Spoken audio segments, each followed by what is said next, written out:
You're listening to Parasearch UK Radio. News, views and reviews from the world of the paranormal from across the UK and beyond.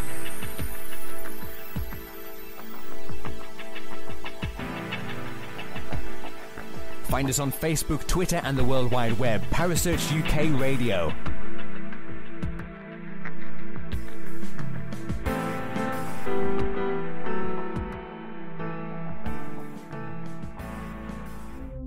The views and opinions expressed by presenters and guests are their own and do not necessarily reflect the official policy or position of Parasearch UK Radio or its affiliates and sponsors.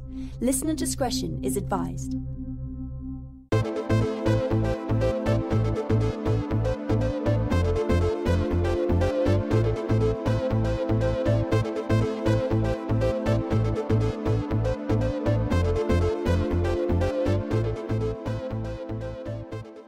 Welcome to the KTPF Reload Show. In case you're wondering what the Reload Show is about, if you haven't heard previous shows, these are the interviews that were conducted by good friends of mine, Steve and Sue Taggart, in the days of the KTPF radio show.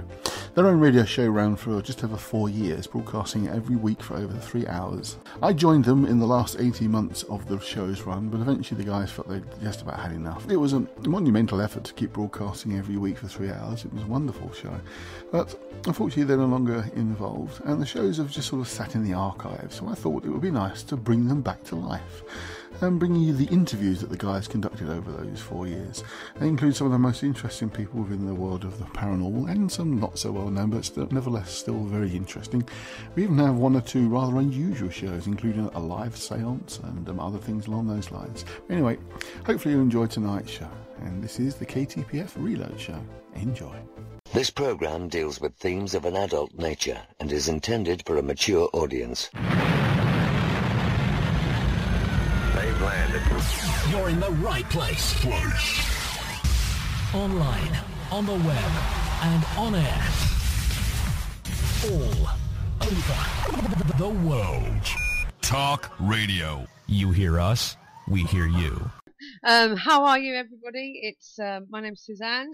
And I'm Steve. And we're here on the KTPF talk show, which is Keeping the Paranormal Friendly. We've got Amy Vickers coming on the show. Amy is CEO of the Starchild Project, an organisation that has been investigating an unusual skull known as the Starchild skull since 1999. Amy first heard of the skull when Lloyd Pye, former head of the Starchild Project, gave a lecture. Hello, I am so sorry. This is completely my fault. The clock I was looking at was the only one in the house that I must not have changed yet for daylight saving. So I'm so desperately sorry. I hope I haven't messed you up. No, of course you haven't. We was just trying to fill some time. I was thinking maybe you haven't changed your clocks.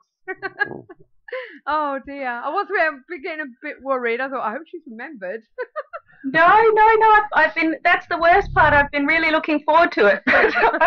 I'm very, very sorry, but I am here now, and I'm very much. Apart from being flustered, how are you yourself, Amy? How are you? Well, I'm obviously feeling the loss of Lloyd Pye still. He was such a key part of our organisation, but. No, we've got some really exciting things happening, so it's good to be moving forward with them. Brilliant. And just for those that are new in the chat room, can you please just give us the rough story of how the Starchild Project started and what the skull's about? Absolutely. Well, the Starchild skull is a highly unusual 900-year-old skull.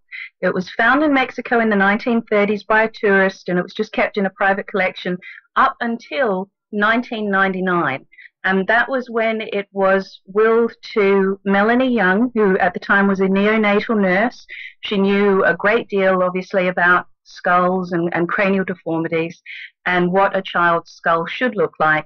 So she looked at this very unusual skull and thought, this is something that requires further investigation. I'm going to make sure that happens.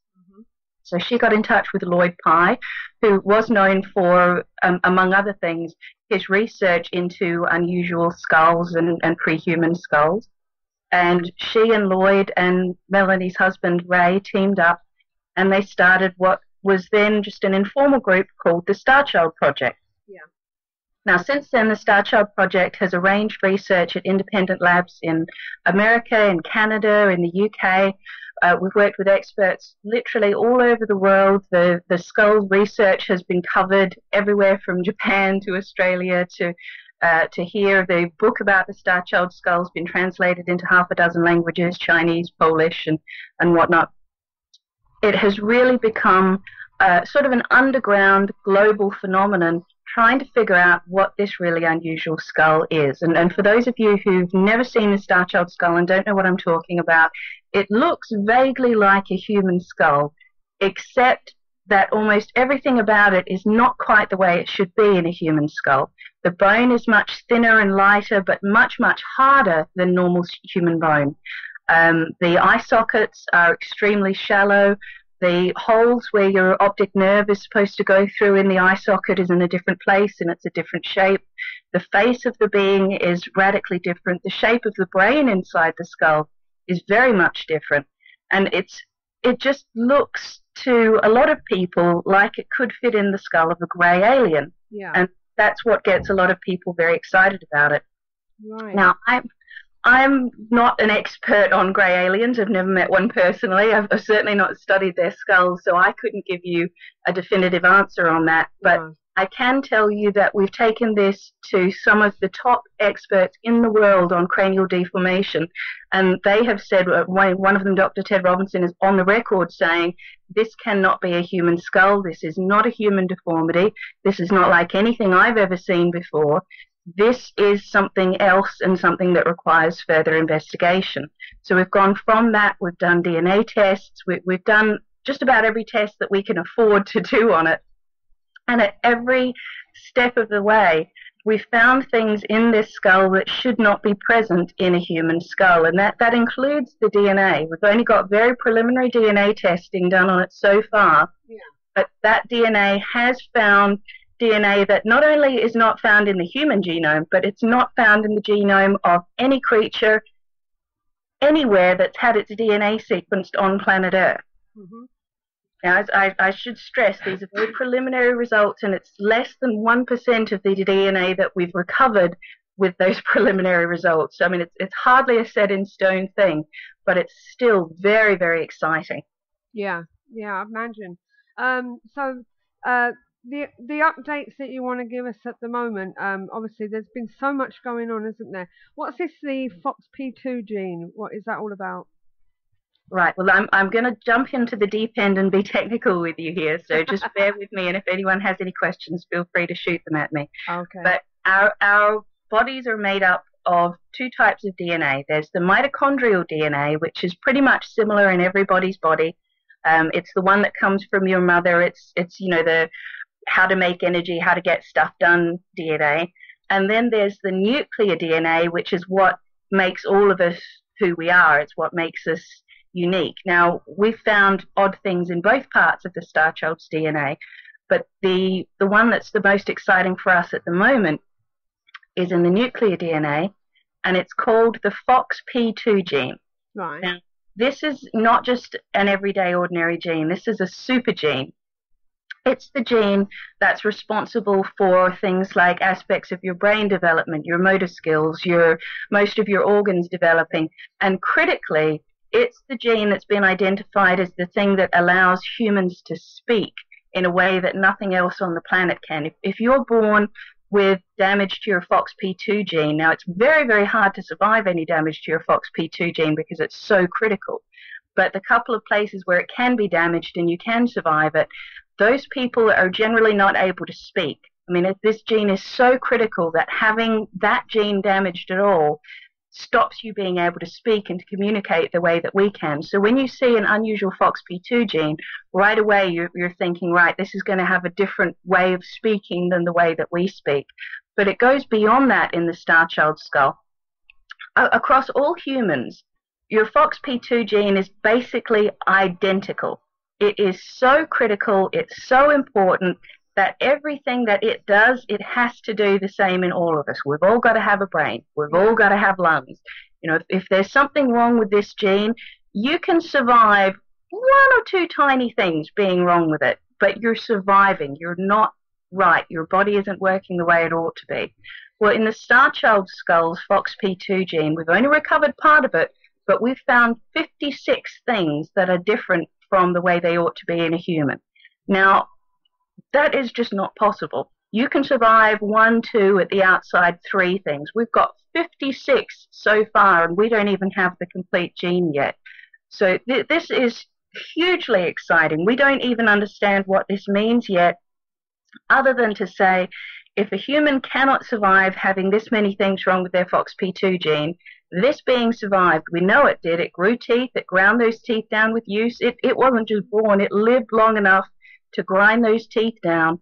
If it survived with a FOXP2 gene that we can't survive with, that must mean it's not one of us. This is something else, something different, and something that we should all be very excited about. Wow. So, you've got this skull. Who found the skull originally?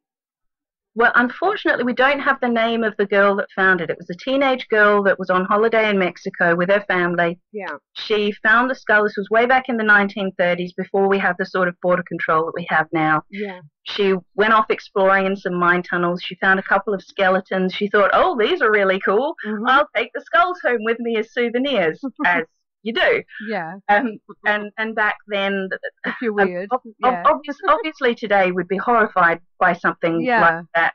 But back then they lacked the cultural sensitivity, and she just was a teenager and just stuck them in a suitcase and didn't think twice about it. So go on.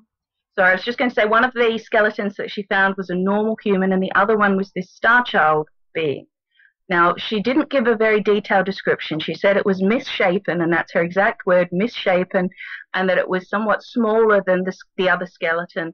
And we know that the other skeleton, we have its skull as well, and we can tell from the skull that it would have been about 5 foot tall. So for this being to be substantially shorter, we're thinking maybe 4 foot tall, and what you would consider misshapen. Now, that ties in a lot with the grey alien theory that some people have proposed.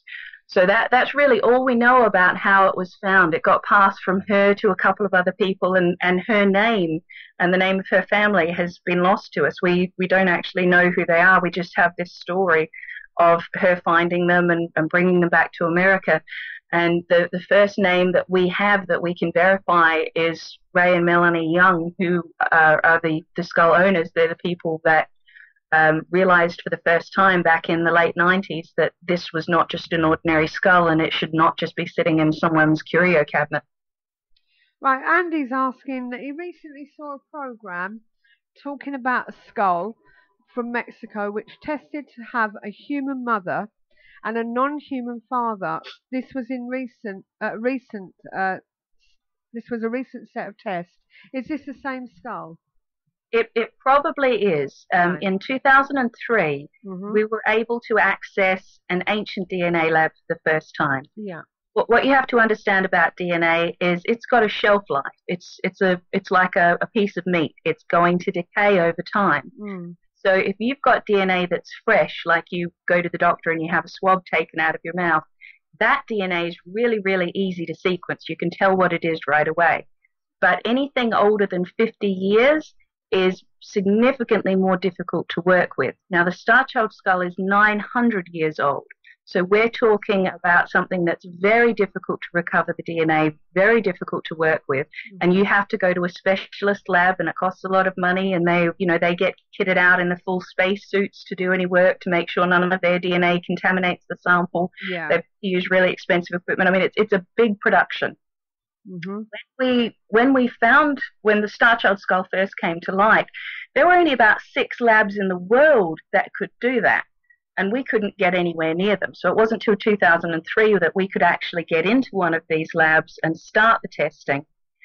And that lab, although it was an ancient DNA lab, the technology is just going in leaps and bounds and leaps and bounds. In 2003, they were still using what's called primers. So that means when you're looking for the DNA, you can only look for one kind of DNA. You can only look for, in our case, human DNA. So we had the Starchild skull and the human skull that was found with it tested at the same time by the same lab using the same technology. And we did that so we'd have a control. The skull's the same age, they've been in the same environment.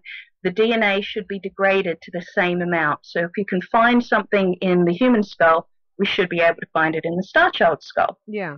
It just is, you couldn't ask for a better situation from a scientific standpoint. So we did the DNA testing on the human skull. We got the mitochondrial DNA and the nuclear DNA, the two types that I mentioned earlier. Mm-hmm. We got them first time, plenty of DNA, no problems. We were all very excited, thinking, great, this means we won't have any trouble with the Starchild skull. So they started looking for human DNA in the Starchild skull. And they did find some mitochondrial DNA. That's the DNA that's very similar across all humans. It's, the workhorse DNA that just sort of does the job and doesn't really tell us who we are individually. We did find a little bit of that in the Starchild skull, but after 6 attempts, they could not find a shred of the nuclear DNA. Now, it should have been there. We had it in the human skull in abundance, very easy to recover. There's no reason to think that one skull would be degraded differently than the other. And yet we could not, after 6 attempts, get any nuclear DNA at all from the Starchild skull. Well, the lab couldn't tell us on the record exactly what that meant, but anyone can figure out, A plus B. If the DNA is there, and it's not being picked up by a human DNA test, that must mean the DNA is not human or not close enough to human for this test to pick it up. Yeah. So it had found some of that mitochondrial DNA that gets passed down through the maternal line from mother to child, from child to mother. It's, as I said, it's just so similar across everybody. Yeah. This being's mitochondrial DNA had to breathe the same air as us, drink the same water, live in the same world. It would have to have all those same basic functions. So it makes sense that maybe its mitochondrial DNA would have to be quite a bit like ours. So we're now thinking, right, we've got DNA from the mother. We're pretty sure the DNA from the father should be there, but it's not coming up in the test. That must mean that it has a human mother and a non-human father. Right. And for several years, that was the theory that we went with. That was what was explained everywhere. There were a couple of documentaries that picked up on that and that we presented that theory on. Now, since then, in 2010, we were able to get into a much more sophisticated DNA lab. And the best analogy I can think of is think of what your phone was like in 2003 and think of what your iPhone or whatever you use is like today. I mean, there's enormous difference in the level of technology just over that relatively short period of time. Right. Well, we don't want to go on to the testing status as yet. Yeah. Yeah, And Steve's got a question for you here. I've got a question, and Andy in the chat room has also got one for you. Although you may have just answered his one. His question is: do any of the tests show that the 2 skulls that were found are related in any way? And I would like to know how you stored the DNA that was found to make sure it wasn't contaminated. Well, both very excellent questions. We have indeed done tests to see whether the 2 skulls are at all related. Now, obviously, we can't tell whether it was maybe an adoptive mother or an adoptive sibling or something like that, but from a DNA standpoint, they are not related at all. We've checked in every way we can, and there is no way that they are genetically related. Now, as far as storing the DNA goes, everything that is done in a DNA lab is filmed by that lab, and that's just standard practice now across the board. We have recently been able to get a hold of some of the footage from the 2003 testing that was done on the Starchild skull, and we're working on trying to get that into a format that we'll be able to put it out so that people can see it. But it's basically just unrecognizable people in white suits carrying test tubes from one side of the lab to the other. It's not really exciting stuff, but it's like in police work. It's a line of evidence where you have to be able to see and know where each piece is the whole time, start to finish. So Lloyd Pye was actually present while the sample was being cut and watched it being put into the solution that dissolved the bone to extract the DNA. And from that point on, it was under film and under lock and key the entire time. So, I mean, as much as it is possible to stop things from being contaminated, we absolutely are confident that that sample was kept to the best industry standard level of the time, and that there wasn't any tampering with it. It was just a really unusual sample. Yeah, because obviously the way things are kept now to how they was then is vastly improved, isn't it? Oh, absolutely, absolutely. It's I mean, now every lab films everything. Back then, I believe we specially requested it, although the lab that we were working with was actually filming anyway. But now it's all of the equipment that they use is much more self-contained. So in every way, the systems now are better. They're less expensive. For all, it still costs quite a lot of money.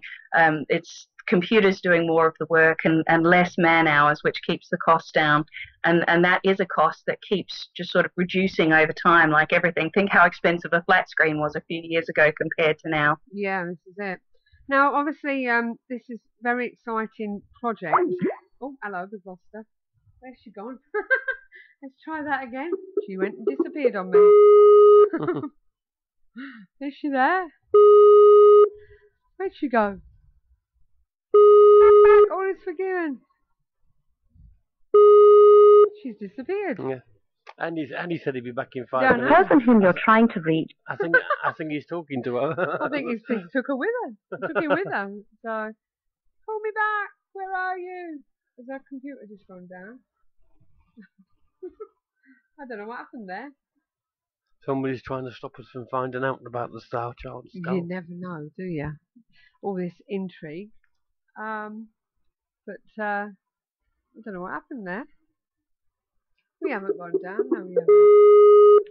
No, we are still up and running. Looks like we've lost her from her end.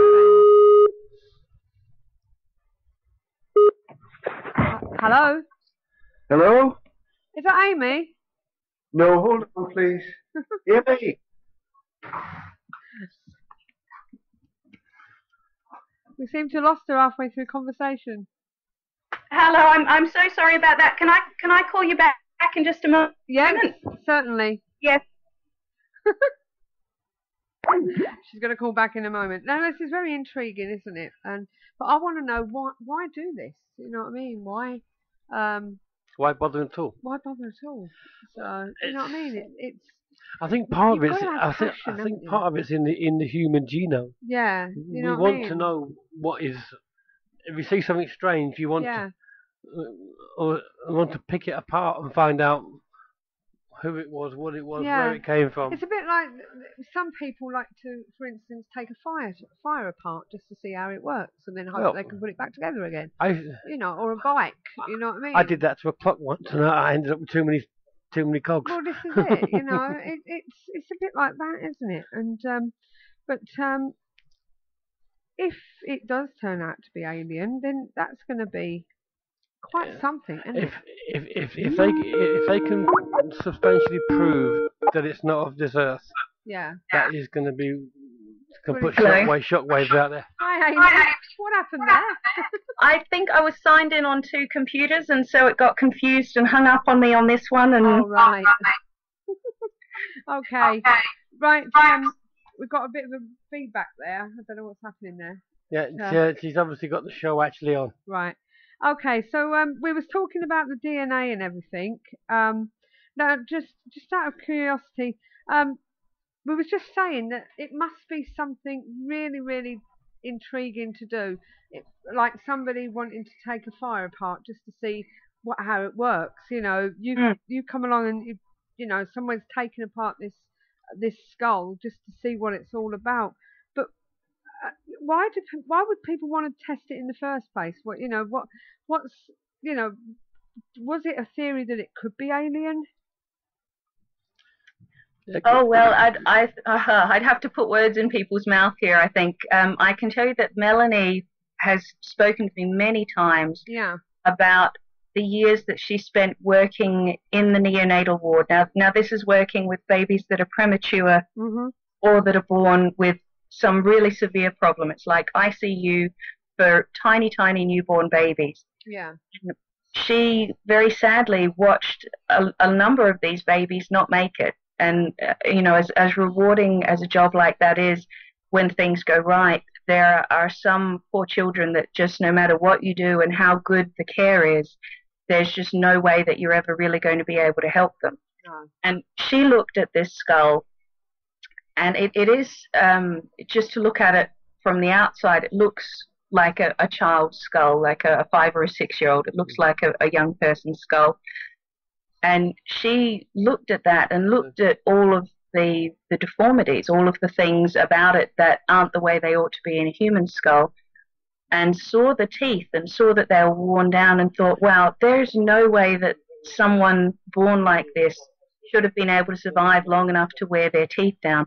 Yeah. There must be something about this skull, about its DNA, something in here that has the answer to how this being could survive.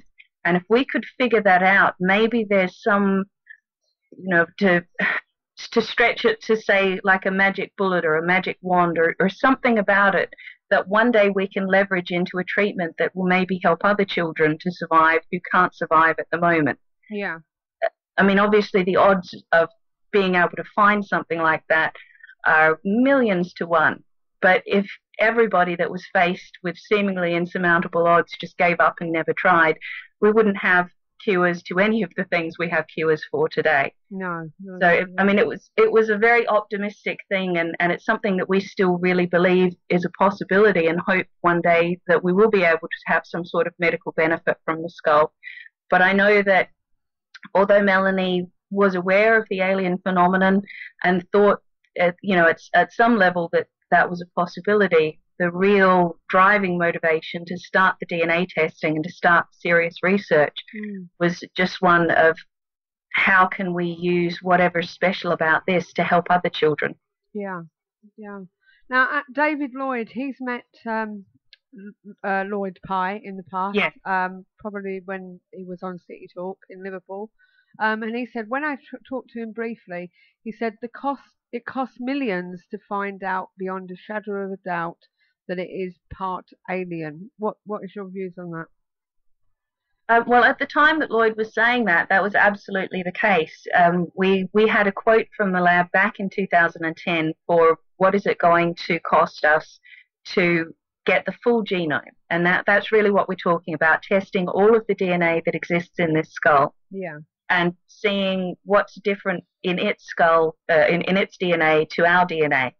And that to do on an ancient relic like what we have does or did at the time cost millions, and it still can cost millions. Yeah.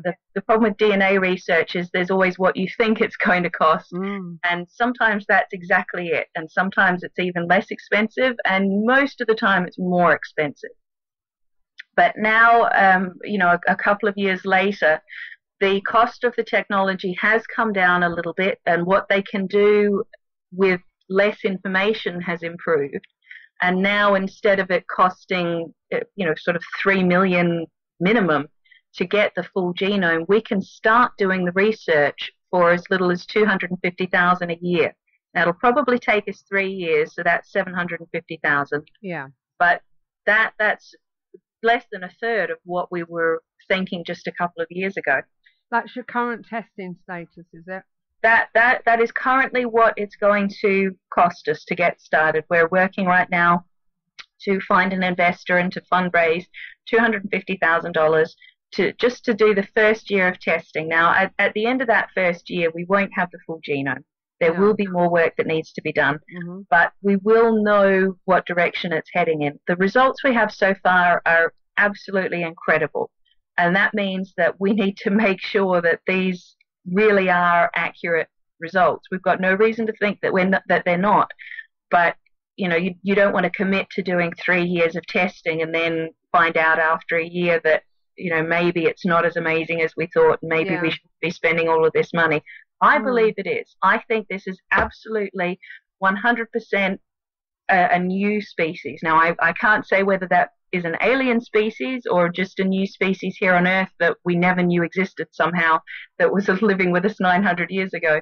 Yeah. But this is a new species, and so we're we're really committed and think that it's going to be the 750,000, but we can get started for just 250,000, just a $250,000. And at the end of a year, we'll be able to start saying, yes, it is, or no, it isn't. Do you know, I can actually hear the excitement in your voice.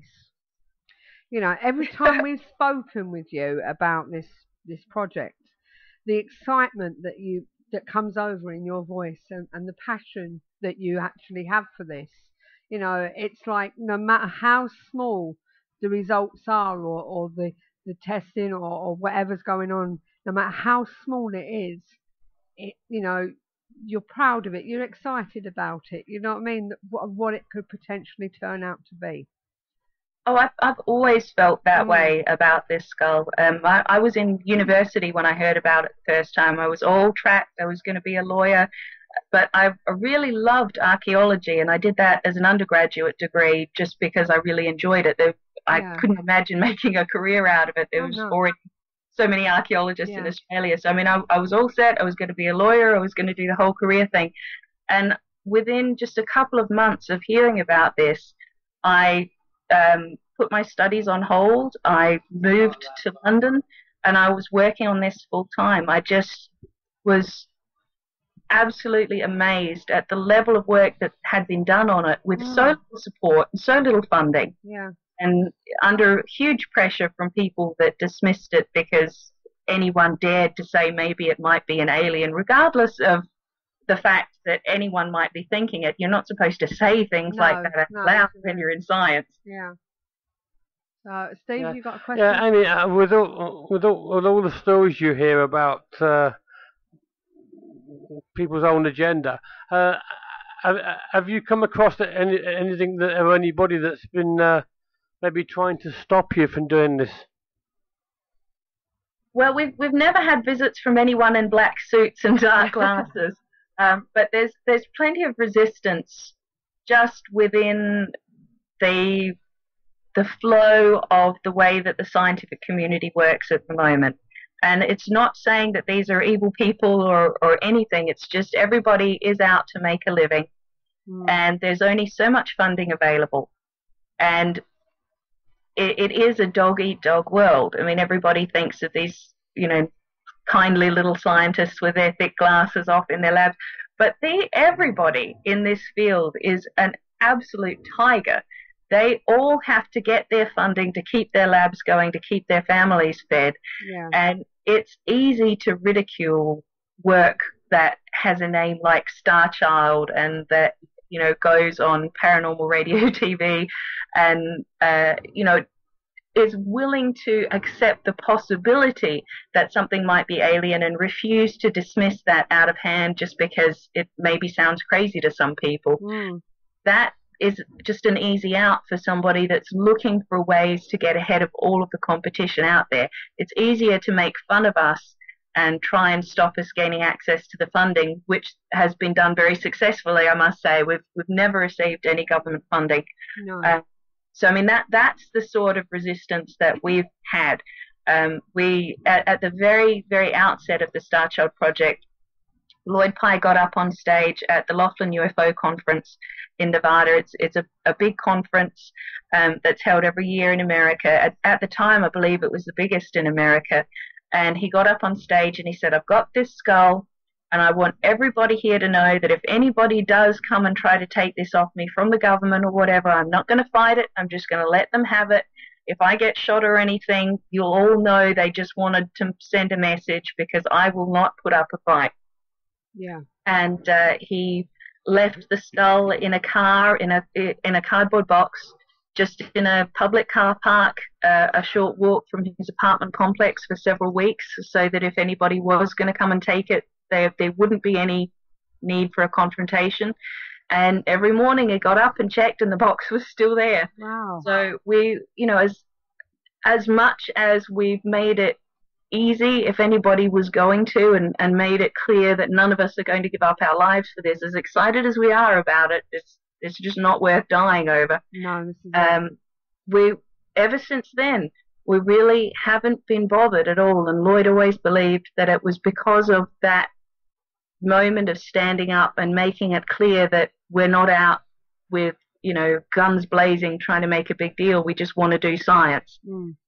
We've always believed that has helped stave off those elements. I think the more you act like a conspiracy theorist, the more you're going to be treated like one and possibly persecuted because of that. Yeah, because obviously when it comes to funding, especially from the private sector, it's a case of, well, if I give you this, what do I get out of it? Yeah. And at this present time, you can't really offer them anything. What is standing in your way anyway at the moment? Because obviously you don't have the money, you don't have the you've never had the resources to do all this, haven't you? You've been sort of like working on a shoestring. Yes, we have. We've been lucky at the crucial points where we've needed at times a considerable influx of cash, in the hundreds of thousands. Where we had a very generous private donor that just literally wrote a check for the DNA testing that was done in 2003. And we unfortunately just haven't found anybody with that sort of generosity since then. So it is absolutely just the money standing in the way. We have a lab lined up waiting to do the work. Now, this lab has been so excited about what we're doing and about the research that's been done so far. They've done all of this preliminary work for us for nothing. Yeah. It hasn't been full-time, obviously, but whenever they've had bits and pieces of chemicals left over from other jobs that it was just going to be thrown away or what have you, it's instead been used to do this work for us. So, they've really been supportive, and they've been giving us as much time and resources as they can without having to cut into their bottom line. But they've reached the limit of what they can do. What we need to do is bring on full-time staff to do this research full-time, to actually get it done. Yeah. Just if we were to continue doing it the way we are, we might get the genome eventually, but it could take 15 years, and that's just ridiculous. We need to be able to pay for the time on the computers, on the equipment. We need to be able to pay for the staff. Yeah. And we have been able to bring that cost down more than we ever imagined we possibly could, and we're offering more than we ever have or ever thought that we would. We're offering anyone that is willing, instead of just donating, to actually invest in this, a percentage of everything going forward. Now, as you say, there isn't really anything at the moment. Yeah. Once you have a genome, that genome, it's patentable. I mean, you can. There have been new laws in America about patenting the human genome, but this is a little bit different. You can patent this. You can use it to develop biotechnology. There are fibers inside the bone of this skull that no one's ever seen before. They act as a reinforcing structure inside the bone. We've already had interest from small biotech companies saying that they would like to develop this for us, but we know that that's pretty much the only leverage we've got at the moment to try and get an investor. So we've said no thank you just at the moment to them. But there is huge profit potential for this. It just takes an investor to come along, and we don't want to give away the milk for free. We need to get the cow so that we can do this testing and actually have the science. It is hard going around for years, which I've been doing, telling people we don't have the complete DNA results yet. Yeah. Oh, we've been saying we'll get them for you for a while now, but I promise you we will actually get them one day as soon as we have the funding. It's hard to keep doing that. We don't want to keep doing that. We want to do the pure science here. We want to just be able to sit down and have the people that know what they're doing do the work, and have an investor that's happy, that can see the huge potential here, that can see that things like the Neanderthal genome is being used in everything from HIV research, cancer research. They're looking at all of the things that don't work properly in our DNA and looking at the Neanderthal DNA to see if there's sort of missing pieces of our puzzle that we can find in the Neanderthal to understand what is going wrong with us and ways that we can fix it. Now, I'm not necessarily talking about injecting humans with Neanderthal DNA, but there's a huge amount that can be done in the research sphere without actually talking about gene therapy, which is obviously quite a controversial subject, but completely taking gene therapy off the table. There is still a multi-million-dollar industry right now built up around the Neanderthal genome. Now, the Neanderthal is much older than the Starchild skull. It's much more different than the Starchild, different from human than the Starchild in terms of its physical structure. But the Starchild's genome right now is looking to be wildly different from the Neanderthal. Some people have even said it's almost like the Starchild is a more evolved sort of a human, having a much bigger brain and things like that. So the potential for that sort of research is much bigger, we think, in the Starchild than in the Neanderthal. So really it's just a matter of finding somebody that is a little bit quirky and a little bit eccentric and has enough money to be willing to take this sort of a risk and this sort of a gamble and invest in something that's not a blue chip stock and that's... Yeah, well, Amy, David Lloyd has actually come up with a suggestion for that one, and I kind of agree, because he is a bit quirky, and Richard Branson might be interested in something like that. You never know. He does kind of like these things, and he is big into space and things like that as well. But he's also said, of course, if governments are already aware of the alien presence, that they're going to be in no rush to substantiate that this skull is actually alien. I completely agree with you on the second point that the government's certainly in no hurry. We've actually wondered before whether they're not letting us sort of stumble, fumble and fall and slowly get there in the end, because they are aware that aliens are out there. They want that information somehow to become public in a way that's not going to cause a massive panic, that's going to allow them to have their deniability so they don't have to stand up and say, oops, we were lying for years and years and years, don't attack us. We've got a very non-threatening 900-year-old skull. It died here 900 years ago and Armageddon hasn't happened yet. No horrible retributions come for us. This is not a scary alien. This is like nice, friendly, happy alien face. And that maybe is exactly what the governments want for alien disclosure. That might be the reason we've had a pass all these years and haven't had any intervention by the guys in suits. Maybe is because they want us to succeed, just really slowly and bit by bit, building gradually the grassroots. But to the point about Richard Branson, I absolutely agree there as well. I think that he would love this project if he could get to hear about it. Yeah. We've tried to get through his people on several occasions. We've tried everything from offering the Starchild naming rights for his space program and using that as a tie-in. We've tried everything we can think of, and we can't get past. I'm not even sure how far away from him we are. It's probably like his pet dog secretary is the closest we've been able to get. But we are trying. We have tried just about every celebrity you can think of, Goldie Hawn, Kurt Russell, Shirley MacLaine, everybody that's got a history of being a little bit quirky, and then just everybody else that we could possibly get a name for. We tried Spielberg, we've tried James Cameron. Spielberg actually sent back our letter unopened. It said Starchild skull on the envelope, and it sent back a letter unopened saying we're not accepting anything unsolicited. And then a few months later they announced the Crystal Skull, Indiana Jones and the Crystal Skull, and we believe that they were just turning down anything that could possibly have skull on it, because there's a thing that happens in Hollywood sometimes where people sue after any sort of movie or something comes out and say, oh, you stole my idea because I told you about a skull and then you came out with this other skull thing and you stole my idea, so give me money.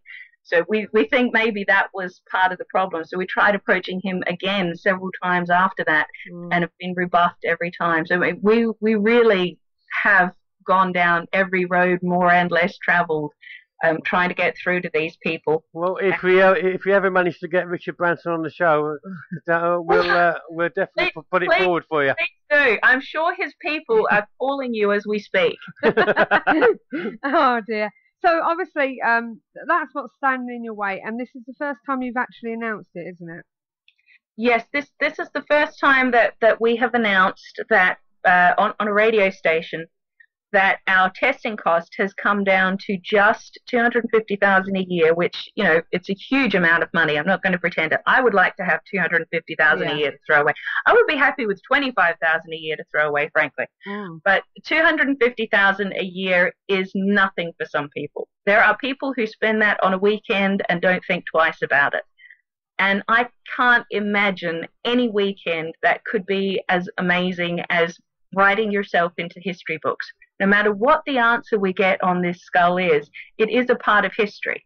Whether it's an alien, whether it's a new human species, whether it's a human that has survived deformities that no human previously was thought to be able to survive, no matter what, that's part of history.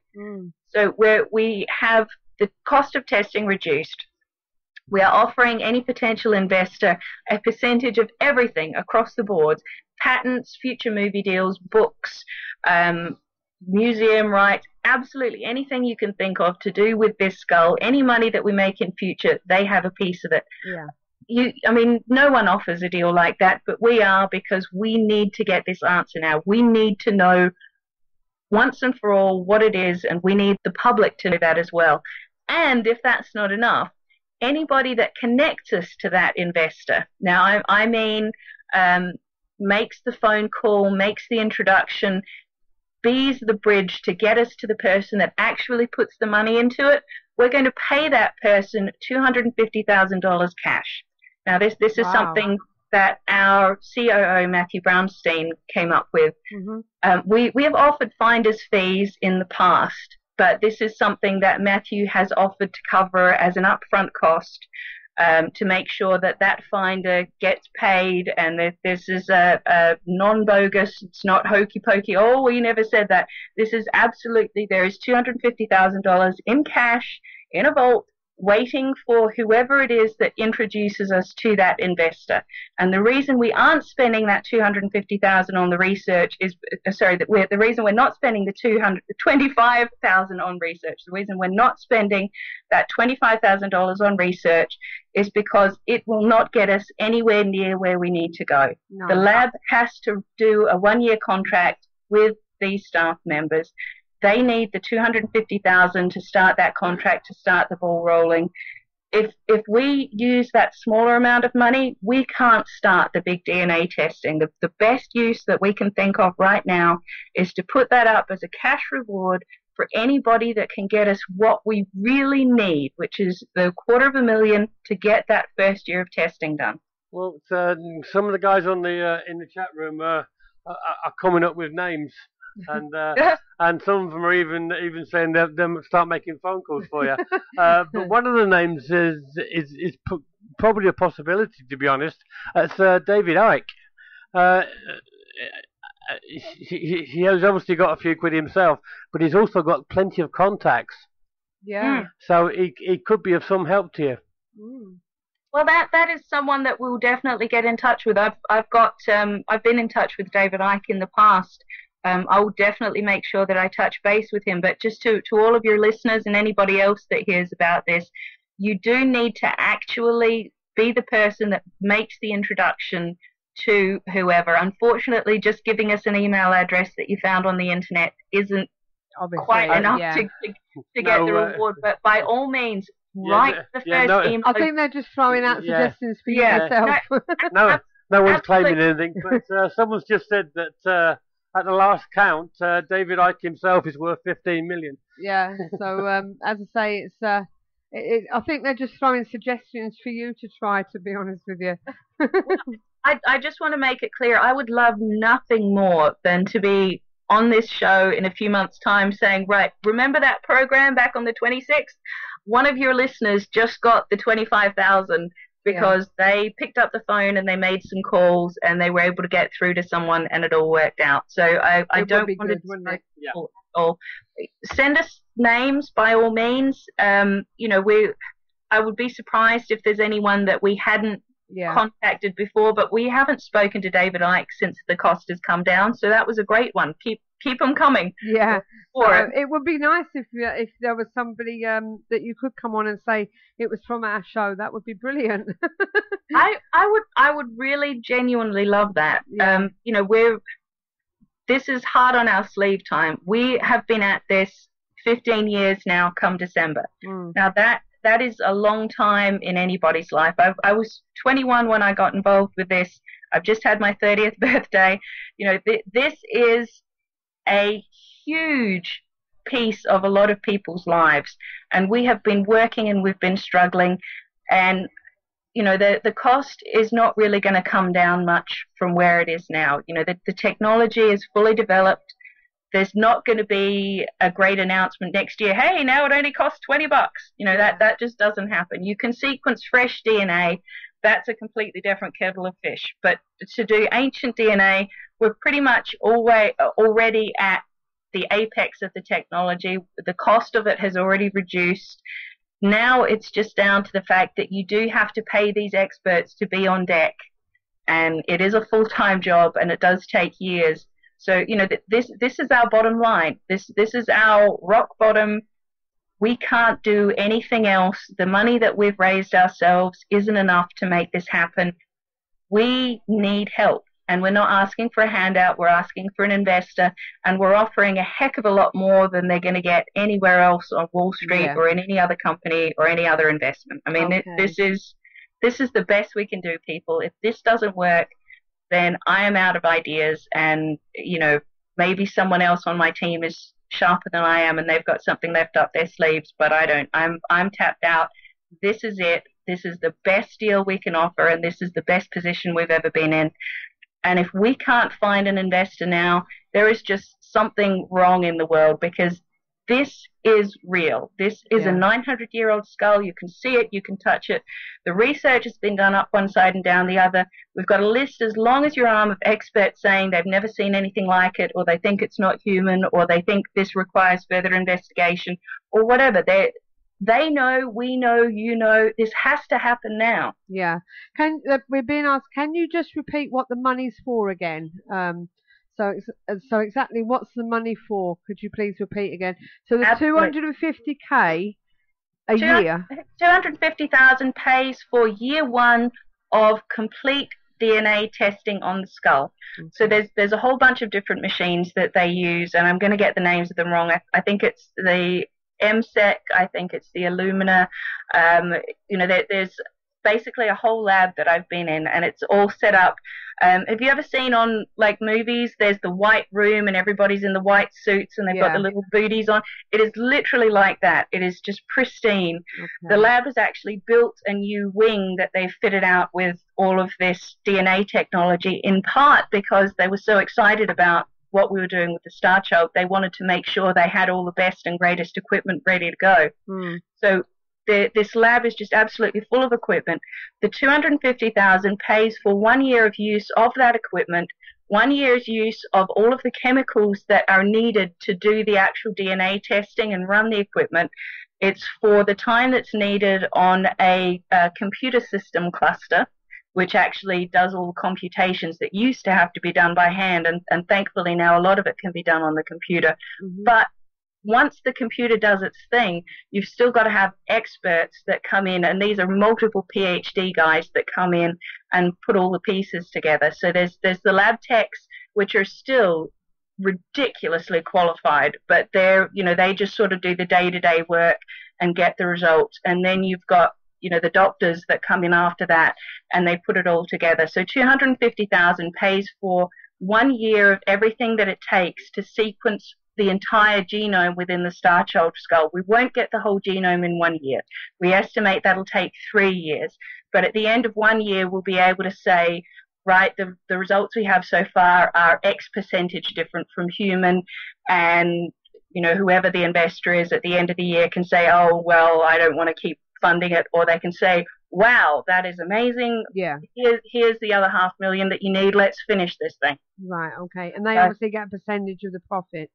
They get a percentage of the profits. That's really what's so different about this. In the past, we've offered a percentage of the documentary deal, or we've offered a percentage of a patent for a certain thing. This is a percentage across the board. Now, at this stage, we are open to negotiation, but we're putting 30% on the table. But frankly, and I'm saying this out to the universe. If they say, oh, it's 35 or it's no deal, here's 35, no problem. Yeah. You know, I think that we're going to want to keep 50% just because, you know, after this happens, they've got their percentage, but there's still more money that's needed to go on and do the actual development. You know, there's research and development, R&D. This is the research part. After that, before you can actually make money, you've got to do more research and development to get to where it's actually generating profit. Right. So, unless that investor is also going to want to put more money in afterwards, they're going to understand that we want to keep a certain percentage in reserve to pay to the next guy so that they make more money for everybody. You know, it's just common business sense stuff. But, you know, as I've said, this is bottom of the barrel, make a deal time. We really, really want this to happen. We're in a situation that we might never be in again. If we can't make it happen now, it's do or die. You know, I hate to say die, but we're getting there. We have to make this happen now. Yeah, and anyone who connects you to an investor, that's not just offering you an email or a telephone number, that's somebody who's connects you to somebody who's said, yes, we will do this, blah, blah, blah. They will be paid a finder's fee of $25,000 US. That is correct. $25,000 US is sitting in a safe right now. You can have it in whatever form you want. Right. You know, pounds, euro, whatever, to the equivalent of USD 25,000. Yeah. So basically, what they need to do is contact somebody who may be interested. And if he's interested, then they need to contact you direct and say, so and so told me this, that, and the other, really, and then pass whoever found it on to you, so you know, sort of thing. Yeah, or whoever, you know, gets on the phone and, you know, sake of argument, someone else gets through to Steven Spielberg because their cousin's sister's brother was the teacher of the Steven Spielberg's nephew, whatever. So that person talks to Steven Spielberg. He says, oh, well, I might be interested in that.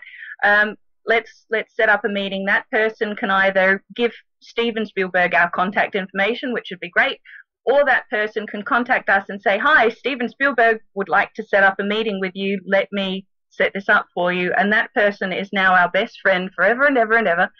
And the minute that Steven Spielberg signs his contract and his money goes into escrow, they will be standing there in receipt of whichever form they would like, a little envelope with a check, a suitcase full of notes, whatever makes them happy. We will be so ecstatic, I cannot tell you. Yeah, and Steven Spielberg's just an example, but if he's willing and he's listening, then great.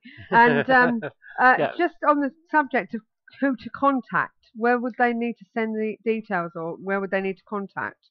Well, the easiest thing to do is to email contact@starchildproject.com. Right, okay, you've got that, guys? So that is contact@starchildproject.com. There you go, as easy as that. So that's all you need to do, Steve. Amy, for excuse me. Oh, he's got a cough. Water went down the wrong way. For everything you know at the moment, where do you hope this is going to go? Personally. Oh, that's a tough one. I would really love to see this proven as a new species. I think if we can prove that it's an alien, that would be great. But, you know, realistically, I'm confident we'll be able to prove this as a new species. Now, humans are supposed to be the only human-like thing walking around on Earth for tens of thousands of years. The Neanderthal, you're talking sort of 25, 30,000 years ago. I don't know if you heard about the hobbits in Indonesia, sort of little pygmy people they're like an offshoot of our family tree, but they were still kind of human-like. They died off about 18,000 years ago. So 18,000 years ago to now, it's supposed to be just us here. That's according to all of mainstream science, according to all of the textbooks on biology, according to evolutionary science. That's it. It's just us. The Starchild skull is only 900 years old. So 18,000 years to just 900 years ago. So we have got a new human-like species living alongside humans, or at least being buried alongside humans, living in the same place, drinking the same water, breathing the same air. that is rewriting history books. Now, I am a complete nerd. I make no apologies for it. I geek tattooed across my forehead. I love this stuff. I love that I am part of something that is going to rewrite the history books.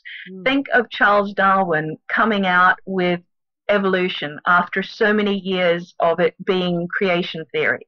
You know, it is on that scale. What we think of as evolution can't be right because we have this other species living alongside us.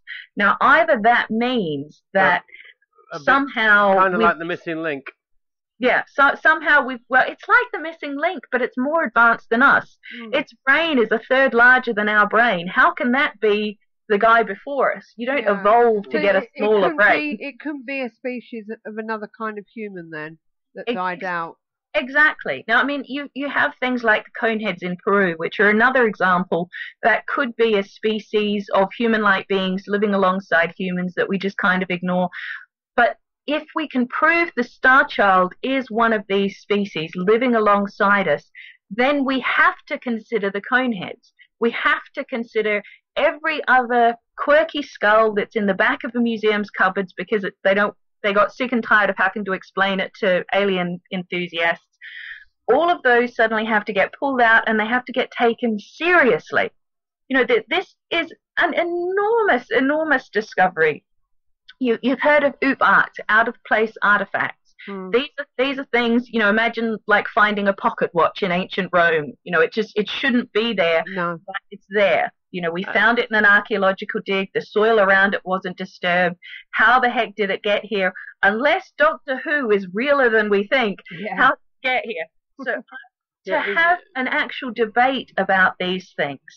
When I was an archaeology student, I had a lecturer that sat us down the first week of my first semester and said, right, here's the thing you have to understand about archaeology, and I'm not making this up, I wish it was. Here's the thing you have to understand about archaeology.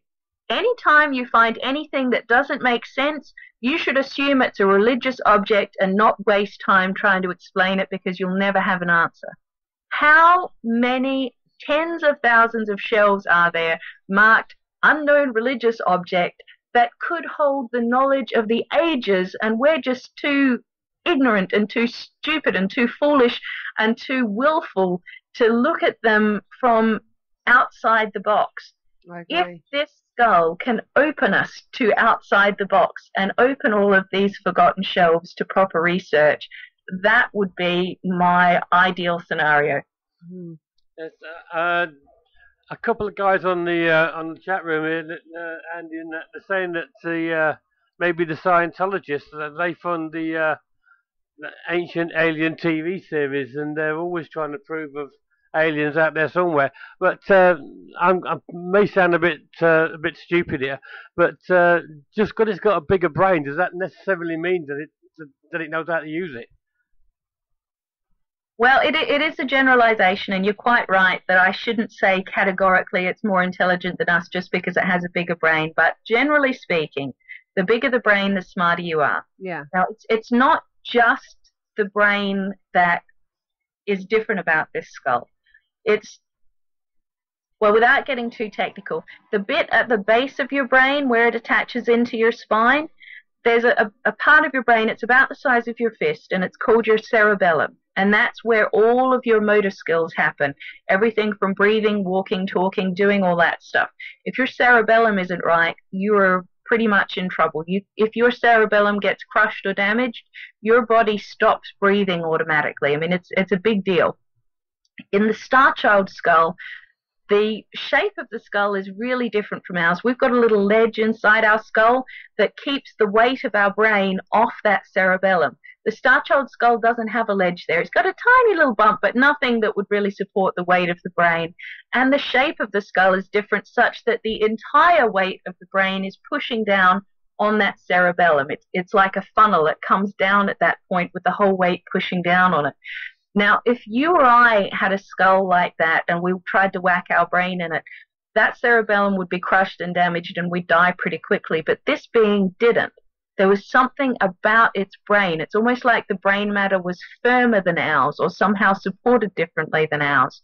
So not only is its brain a third larger than ours, but it seems to be made of something different or supported differently within its skull itself. So, you know, this is not just one step of evolution. This is multiple steps different from where we are. Now, you know, throughout the animal kingdom, the bigger your brain, the more intelligent you are, the smarter you are, the more things you can do. And that is because there's a pretty direct correlation between the number of connections that your brain can make within itself to develop complex thoughts and how big it has to be to accommodate all those connections. So this being's got a weird cerebellum. Its frontal lobe is sort of bigger and more pronounced than ours, which has led some people to speculate maybe it had some sort of telepathic ability. Mm-hmm. You know, it is just so different than us in every way. You are right that it is possible that it had this much bigger brain and somehow didn't use it, but it wouldn't make sense in everything else that we know about the way the natural world works. Yeah. Have you a couple of questions altogether here? Viscount is asking whether it's possibly a natural deformity. Andy has asked him, do we know how old the child was when he died? And I was going to ask, is the skull you got actually intact? You've got all of it. There's nothing missing. Right. I'll answer these back to front. So, is everything intact about the skull? Absolutely not. I'm afraid not. We had detailed scans done of the skull before a micron of it was cut off for testing, so we know exactly what it looked like beforehand.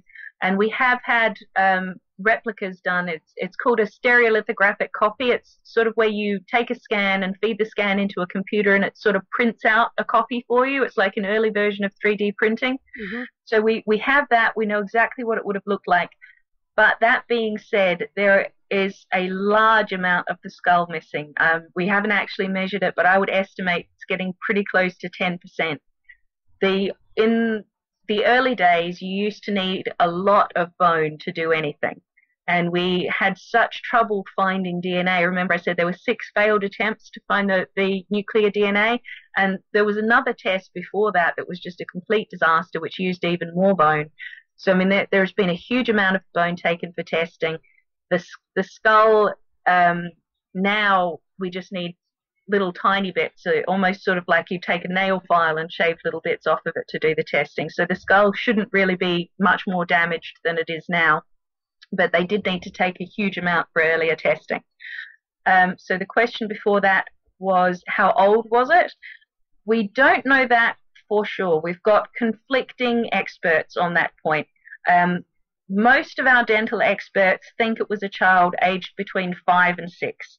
Now, we've got a small piece of the upper jawbone called the maxilla, which has got some teeth that are erupted, and then it's got some teeth up inside the bone waiting to come down, you know, like when a child gets its adult teeth down. So those teeth are the sort that you would expect to see in a child aged 5 or 6.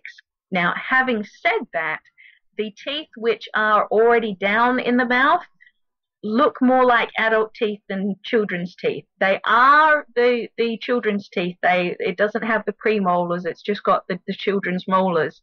But the development of them looks more adult. They've got extremely robust roots. The enamel on them is very even. They've grown as though they were adult teeth. And they've been worn down way more than any child of 5 or 6 could grind them down. We know this being had very small chewing muscles. You can see where the muscles attach on the bone of the skull, and we can see that they were very small muscles. And the amount of wear, you would have to have ridiculously strong chewing muscles and just be eating grit and sand all day long, just grinding your teeth 24/7 to get that level of wear in just 5 or 6 years. So that has led some experts to think, well, maybe it must be quite a bit older. And there are some what's called Wormian bones.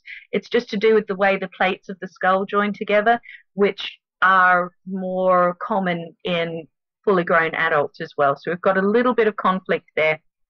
The bottom line is we think it's possible this being could have lived much, much longer than us, hundreds of years. And maybe if you live hundreds of years, you need to grow multiple sets of teeth like a shark. It makes sense. there are examples, rare examples, of humans who grow more than one set of teeth, or just have some of the teeth in their mouth grow in more than once. It does happen. It's somewhere in our genes. That had to come from somewhere. So maybe this being just has that ability naturally and normally, and that means maybe we are never going to know exactly how old it is. But the ages range from 5 or 6 years old to hundreds of years old. Okay, Steve? Yeah. Now, Are the teeth the same composite as ours? And has anybody actually sorted out the markers on the skull to try and figure out what it would have looked like when it had skin and everything? Yes, absolutely. The teeth are normal human-like teeth. The bone is made of the same stuff our bone is made of, calcium hydroxyapatite.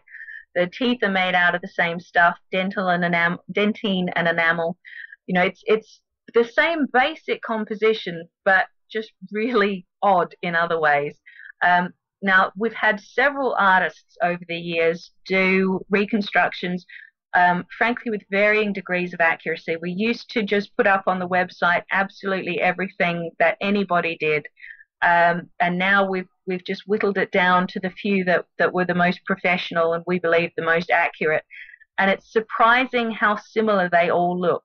And I think that just goes to show that they are working with the markers in the bone and building up a face based on that. But in all cases, it ends up with very unusual eyes because it had such shallow eye sockets. It ends up with a very bulbous looking head just because that's the way that the skull is. And it ends up with a very small mouth and ears lower down on the head than ours are, again, just because that's what the skull says it has to have. And it's been done with various different skin tones with no way of knowing what skin color it would have had or eye color or anything like that. But it certainly looks very unusual in all cases. Amy, it's been fantastic talking to you over the past year or so on your progress, and even though I come into it a bit late, but obviously catching us up on what's been happening and what you've done and what you're hoping to do. And I hope in the future that you'll keep us posted with any more developments, because it's really a fantastic story and project that you're actually doing. I do love the updates, if you understand what I mean. Oh, absolutely. And I can only apologize abjectly and profusely for my technical problems and my tardiness this evening. Oh, you're okay. But it is always a pleasure, and I do hope that you'll forgive me and have me back on. There was just one more point that someone had asked, and that was whether or not it's a deformity. And I just wanted to mention that we have had it rigorously studied for any sort of deformity, and it doesn't match anything currently in the books. I mean, this has been done over the course of years. You can go on our website, starchildproject.com, and you can read reports by experts like Dr. Ted Robinson, and I mean, there's a whole panel of them that did a detailed analysis on that, so that all of that information is there. And thank you very much to all of your listeners for their questions. It's been great talking to you again. Till next time, remember, Keep the paranormal friendly. Good night, and good night, everyone. You're listening to Parasearch UK Radio. News, views and reviews from the world of the paranormal from across the UK and beyond.